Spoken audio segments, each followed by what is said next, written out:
দর্শক আসসালামু আলাইকুম। দর্শক আপনাদের প্রীতীয় শুভেচ্ছা জানিয়ে শুরু করছি আমাদের আজকের প্রতিবেদন।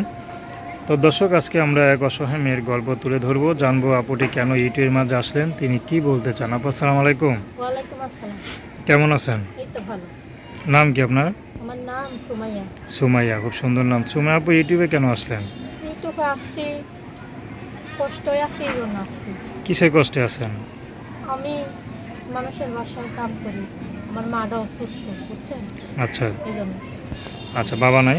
না, বাবা নাই, যৌতুকের জন্য কেউ বিয়ে করে না। ও, ভাই বোন কয়জন? ছোট একটা ভাই আসে, মাদ্রাসায় পড়ি। মাদ্রাসায় পড়ে। আচ্ছা, আপনি কি করেন? আমি এই যে বললাম না, টুকিটাকি মানুষের বাসায় কাজ করি। আর কিছু করেন না? না, আচ্ছা, তো এখন ইউটিউবে আসেন কি বিয়ে শাদীর জন্য না সহযোগিতার জন্য? সহযোগিতার জন্য আসছি, বিয়ের জন্য আসছি। বললাম না, যৌতুকের জন্য কেউ বিয়ে করে না। যৌতুক তো মোটা অঙ্কের টাকা চেয়ে বসে থাকে, এই জন্য কেউ বিয়ে করে। শুধু যৌতুকে চায় না আবার খাট পালং ঘর সাজিয়ে দিতে বলে কোনটা?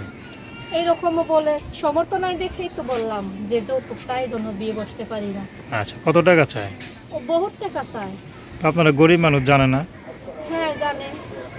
তো যৌতুক ছাড়া কেউ বিয়ে শাদী অফার করে নাই?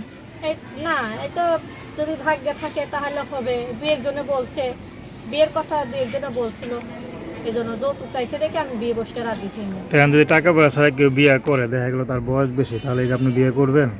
হ্যাঁ, বিয়ে করবো, অসুবিধা নাই। সে যদি বিবাহিত হয়? সে যদি বিবাহিত হয়, আমার যদি ঠিক মতো ভরণ পোষণ দেয়, খাওয়ান দাওয়ান দেয়, তাহলে তো আমার কোনো সমস্যা নেই। আচ্ছা আল্লাহর হাদিসে আছে 7টা বিয়ে করলেও তার পাপ নেই। আচ্ছা, যদি সহি সালামতে বা হ্যাঁ, এই আমার যদি মোতাবেক। ভরণ পোষণ দেয়, আমার হ্যাঁ, দায়িত্ব নেয়, তাহলে তার অসুবিধা নেই। সে 7টা বিয়ে করুক। তো আপনাদের কীভাবে যোগাযোগ করবে? নাম্বারের মাধ্যমে। নাম্বার বলতে পারেন?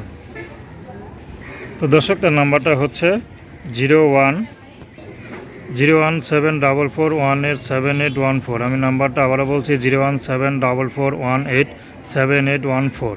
তো দর্শক, প্রেম ভালোবাসা সাহায্য সহযোগিতা বিয়ে শাদী করা একান্ত আপনাদের ব্যক্তিগত ব্যাপার। আসুন আমরা 5 ওয়াক্ত নামাজ পড়ি, দেশের সেবা করি। আসসালামু আলাইকুম।